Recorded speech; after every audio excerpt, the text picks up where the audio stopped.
네, 여러분 안녕하세요. 화폐금융론 강의 소개하겠습니다. 화폐하면 우리가 생활 속에서 화폐라고도 하고 돈이라고도 하는데 굉장히 중요한 이야기죠. 실생활에서도 중요하고 또 경제학도 경영학도들에게 학문을 배우는 데 있어서도 굉장히 중요합니다. 우리가 한 나라의 경제 상황이 어떻다, 경기가 어떻다, 경제가 어떨다 할 때는 크게 두 가지 실물 부분과 금융 부분을 나눌 수 있어요. 이게 마치 두 바퀴로 달리는 자전거와 같습니다. 자전거를 잘 그릴 수 있을지 모르겠는데, 자, 이렇게 두 바퀴로 가는 자전거가 있다면 여기는 이제 실물 부분이 있는 거예요. 실물.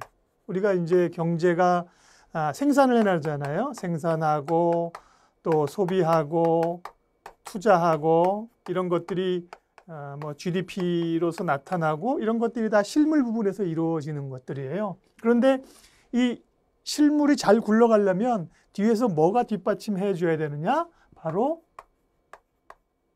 금융에서 이 생산과 소비 투자를 위한 지원이 백업이 돼야 되는 거예요. 금융, 화폐가, 돈이, 통화가 이런 것들이 그러면서 금리와 물가와 환율과 이런 거시경제들이 다 불러가면서 이 뒷바퀴가 잘 따라와 줘야 이 자전거가 앞으로 잘 나갈 수가 있어요. 그래서 특별히 금융은 경제에 있어서 혈액과 같다. 피죠, 피와 같다는 겁니다. 그러니까 우리 몸속에 피가 잘 돌아야지만 건강하잖아요. 그만큼 이제 금융의 기능들이 굉장히 중요하다는 거예요. 그런데 다만 경제 자체가 뭐 그렇게 어느 파트든 간에 그렇게 쉽게 소설책 읽듯이 읽어지진 않지만 금융 부분은 특별히 조금 더 이해하기가 쉽지가 않다는 거예요. 까다롭다는 거예요. 그래서 화폐 금융을 이해를 하고 배우시게 되면 정말 여러모로 도움이 돼요. 경영경제 분야의 전공자는 뭐 당연히 이 화폐금융론을 실물이 이제 경제학, 뭐 거시경제학 이런 쪽이 이제 실물이잖아요. 그 다음에 이제 금융 쪽이 외환론, 뭐 화폐금융론, 투자론, 뭐 재무론 이런 것들이 다 회계학이 다 금융이거든요. 경영경제 전공자는 당연히 필수로 배우셔야 되는 거고. 다 이제 학교에서 필수가 돼 있겠지만 필수가 아니고 선택으로 돼 있다고 하더라도 꼭 선택을 해서 들으셔야 돼요. 나중에 사회에 나가게 되면 내가 그걸 왜 학교에서 배우지 않았을까? 네, 후회스러운 거죠. 그리고 금융 관련 자격증을 따기를 원하시는 학생들이나 혹은 뭐 직장인들이나 금융기관에 입사를 희망하는 분들은 당연히 경제 플러스 이 화폐금융론, 금융사이드를 잘 알아야 됩니다. 뿐만 아니라 최근에는 이 금융시장의 흐름들이 이 금융공학이라고 해서요. 금융학이 경제학뿐만 아니라 이게 이 IT하고 접목되고 뭐 과학적인 방법, 물리학도 적용되고 뭐 이렇게 적용되면서 금융공학 분야가 굉장히 또 뭐 인공지능 이런 게 발전되면서 굉장히 발달하고 있어요. 그래서 이 경제학도가 아니라 공학을 했거나 사회학을 했거나 이런 분들도 직장에서 금융공학 쪽으로 가시는 분들이 굉장히 많아요. 그래서 이런 분들은 반드시 화폐금융론 강의를 들으셔야 됩니다. 주로 화폐금융론과 관련해서는 대부분 뭐 경영, 경제, 회계 이런 과목들을 채택하고 있고요. 그런 것들에 이제 그런 시험을 준비함에도 있어서 그 안에 강론으로 화폐금융에 관한 이야기들이 다 언급이 돼 있는 것이고, 네. 그리고 실제로 구체적으로 화폐금융론을 가지고 이런 부분 가지고 자격시험을 보는 데는 주로 이제 투자업계, 금융투자협회에서 주관하는 금융투자분석사나 투자자산운용사 이런 시험, 그 다음에 증권투자권유대행인, 펀드투자권유대행인, 옛날에 이 금융업계 취업하려는 분들은 금융 3종 세트라고 해서 자격증이 있었거든요. 이런 것들을 이제 보시려고 하는 분들은 반드시 화폐금융론을 들으셔야 되고요.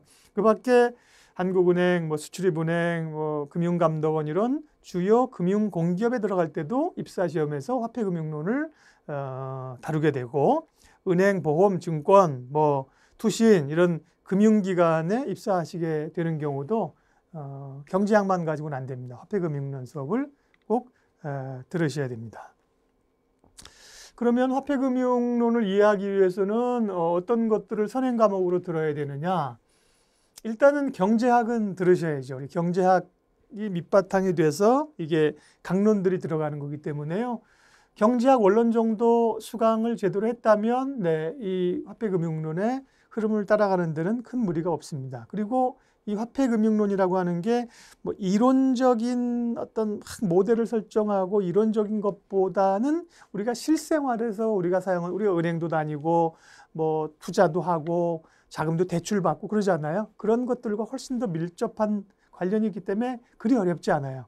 다만 기본적인 경제의 수요와 공급의 원리라든지 가격의 원리라든지 이런 것들은 알아야 되기 때문에 뭐 다른 과목을 경제학 선행 과목을 전혀 듣고 오지 않으신다면 좀 어려울 거고요. 이제 원론 정도만 수준만 잘 이해하고 오시면 화폐금융론을 이해하는 데는 무리가 없습니다. 그리고 화폐, 금융, 금융재정 뭐 이 분야를 좀 더 알기 원하신다면 뭐 재무관리라든지 혹은 뭐 증권투자론이라든지 혹은 뭐 회계 분야라든지 이런 쪽 이쪽 국제금융이라든지 금융 쪽을 공부를 더 하시기 원하시거나 전공자라든지 그쪽 쪽으로 이제 취업을 하시려는 분들은 그런 강론 과목들을 조금 더 들으실 수가 있겠죠. 예, 그러면 이 과목에서 배우게 되는 화폐금융론이라고 하는 것은 어떤 내용들을 다루고 있는가를 목차를 통해서 간략하게 좀 보도록 하겠습니다. 일단 서론에서는 1장부터 4장인데요. 이 금융이라는 게 뭐냐? 예, 금융은 아까처럼 돈이 돌아가는 게, 혈액순환되는 게 금융이거든요. 그런 금융의 시스템이 어떻게 마련되어 있고 금융기관들이 어떻게 구성되어 있어서 그 안에서 돈이 돌아가는가. 그리고 조금 더 원론적인 질문입니다. 화폐란 무엇이냐? 돈은 무엇이고 돈의 기능은 무엇이고 이런 화폐란 무엇인지. 그리고 최근에 금융은 이제 새로운 IT 기술의 발전과 함께 새로운 패러다임들이 조류들이 또 나타나고 있어요. 예, 경향들이 나타나고 있다는 거죠. 핀테크라고 들어보셨어요? 핀테크, 파이낸셜하고 테크놀로지랑 결합된 거거든요. 핀테크와 금융, 새로운 전자금융기법 이런 것들도 화폐금융론을 배우면서 최신 이론으로 배울 필요가 있습니다. 다음에 이제 본격적으로 금융시장이라고 하는 곳은 어떤 곳이고 어떤 기능을 하는 곳이냐, 금융시장에 대해서. 그래서 돈의 값은 우리가 뭐 친구한테도 그렇고 은행에서도 그렇고 돈을 빌리면 빌리고 1년 후에 원금만 갚지 않잖아요. 원금 플러스 이자를 줘야 되거든요. 그게 바로 이자율이라고 하는 게 돈값이에요. 돈의 가격이에요. 물건값이 있듯이. 그러면 이자율은 무엇이고 이자율은 어떻게 결정되느냐? 어떨 때 움직이느냐? 그리고 이자율을 결정하는데 조금 더 구체적으로 이자율의 위험 구조, 기간 구조 이런 이자율을 결정하는 데 있어서의 원리들을 조금 더 배우게 되고요. 그리고 금융시장에 있어서 또 주가의 결정 원리, 효율적 시장 가설이라고 재무론을 배우신 분들은 알겠지만 뭐 이런 기본적인 원리부터 해서 주가는 어떻게 결정되는가 이런 것들을 금융시장 섹터에서 배우게 됩니다. 그리고 이런 금융시장을 구성하는 주요 주체들이 금융기관이거든요. 9장부터 15장까지 대표적인 게 우리가 이제 알고 있는 은행이잖아요. 은행 산업은 어떻게 발전해 와서 어떤 구조를 가지고 있고 또 이게 약간 공공적 성격이기 때문에 정부가 건전하게 규제를 하게 됩니다. 규제는 왜 해야 되고 그랬을 때 어떤 영향이 나타나느냐. 그리고 금융에 있어서는 역사적으로 보면 금융위기들이 여러 차례 발생을 합니다. 그런 금융위기는 왜 발생하는가, 어떤 전개 과정들을 거쳤는가를 보게 되고요.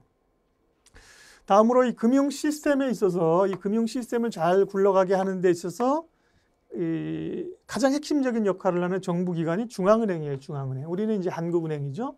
중앙은행은 어떤 역할을 하고 있고 그리고 중앙은행을 통해서 화폐가 어떻게 공급되는지 이런 과정들 그리고 중앙은행은 정부는 통화정책 수단을 사용해서 금융시장을 관리해요. 어떤 통화정책을 전략적으로, 전술적으로 쓰는지를 또 살펴보게 됩니다. 그리고 이게 경제는 지금 이제 국경이 없기 때문에요. 우리나라뿐만 아니라 글로벌 시장에서, 국제 시장에서 함께 금융 거래가 이루어지죠. 그 경우에 이제 외환 시장이라고 하는 게, 환율이라고 하는 게 개입이 되고요. 또 국제 금융 시스템이 어떻게 과거의 근본이제부터 해서 흘러왔는지의 변천 과정들을 보게 됩니다. 그리고 마지막으로 화폐 이론을 22장부터 다루게 되는데요. 화폐 수량설이라든지 또 화폐와 인플레이션하고는 어떤 관련이 있느냐, 또 총수요와 총공급을 통해서 얼만큼 적정한 화폐량이 우리 경제에 공급되는 것이 좋겠느냐, 이런 논의들을 하게 되고요. 또 어떻게 통화정책을 쓰는 것이 좋을지, 그리고 통화정책을 어떻게 쓸 건지를 사람들이 미리 또 기대, expectation 하게 되면 예측이 달라지거든요. 그런 최근의 이론들을 쭉 배우게 될 겁니다. 이게 화폐금융론에서 배우게 되는 이론들입니다. 예, 강의 진행 방식은요. 일단 주교재 내용을 중심으로 쭉 따라갈 거고요. 이 책에 있는 모든 내용들을 하나도 빠짐없이 다 다루게 될 겁니다. 예, 학교에서 강의를 하게 되면 조금 아쉬운 점이 그 많은 분량들을 한 학기에 강의하다 보니까 핵심적인 것만 배우게 되고 안 배우는 게 굉장히 많아요. 근데 저희 강의에서는 주교재에 있는 내용들을 하나도 빼놓지 않고 다 볼 거고요. 그리고 또 금융시장의 새로운 경향이나 필요한 부분들은 부교재를 활용해서 강의를 할 겁니다. 네, 그런데 뭐 대학교 교재가 늘 그렇듯이 뭐 500페이지, 700페이지 되는 책들을 여러분들이 가지고 공부하시기 어렵잖아요. 그래서 강의를 들으시는 거고요. 이 교재 많은 분량이 부담스러운 학생들을 위해서 요점을 핵심적으로 정리한 파워포인트 내용을 드릴 겁니다. 이 내용만 보면, 파워포인트만 사실 출력해서 보면 이 책의 내용들을 다 꿰뚫어서 보실 수 있도록 저희가 정리를 해서 드릴 거고, 그걸 가지고 이제 강의 시간에 주로 사용할 거고요. 네. 그리고 이 교재들은 주로 미국을 포함한 선진국 시장을 대상으로 금융 시스템을 소개하고 있거든요. 그러니까 우리나라하고 조금 다를 수가 있어요. 뭐 기관이나 제도 이런 것들도 우리나라 금융을 배우는 거기 때문에 미국 유학 가서 화폐 금융을 배우는 게 아니기 때문에 그런 차이가 나는 부분들은 그때그때 제가 보완적으로 설명을 해 드릴 겁니다. 그리고 단원마다 요약과 함께 주요 예제 문제를 다루어서 다시 한번 배운 것들을 리마인드 하고요. 또 여러분들이 학교에서 시험에 나올 문제들이 어떤 게 있는지를 제가 또 강의한 경험을 배경으로 해서 여러분들에게 알려드리도록 하겠습니다. 화폐 금융론은 이런 식으로 앞으로 진행이 되겠습니다.